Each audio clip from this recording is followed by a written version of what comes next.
नमस्कार. मकर संक्रांत आली की आपल्याला वेड लागतात ते हळदी कुंकवाचे आणि वाण लुटण्याचे. तुम्ही कधी विचार केला का, नेमका आपण वाण का देतो?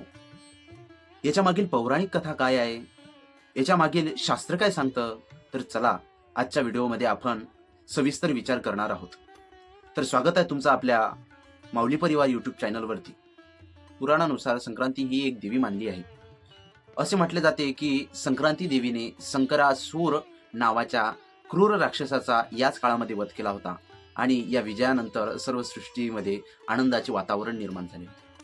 आणि दुसऱ्या कथेनुसार भगवान सूर्यदेव हे स्वतःच्या मुलाला म्हणजे शनिदेवाला भेटण्याकरिता त्यांच्या घरी जातात. शनी आणि सूर्य यांच्यात मतभेद जरी असले तरी ते आजच्या दिवशी मकर संक्रांतच्या दिवशी ते एकत्र येतात. वाण देण्यामागचे सखोल शास्त्र काय आहे? तर आदिशक्तीचा सन्मान. शास्त्रात असे सांगितलेले आहे की प्रत्येक स्त्रीमध्ये आदिशक्तीचा अंश असतो. जेव्हा आपण एकमेकांना वाण देतो तेव्हा आपण प्रत्यक्षात तिच्यातील त्या आदिशक्तीची पूजा करत असतो. वाण देताना समोरच्या स्त्रीला ओटी भरल्यासारखा मान दिला जातो, ज्यामुळे आपल्यातील अहंकार कमी होतो आणि दातृत्वाची भावना वाढते.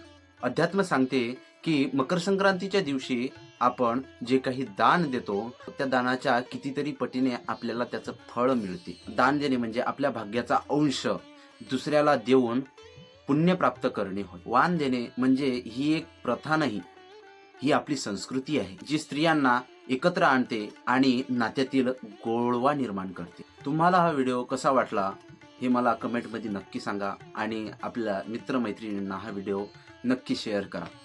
तिळगुळ घ्या आणि गोड गोड बोला.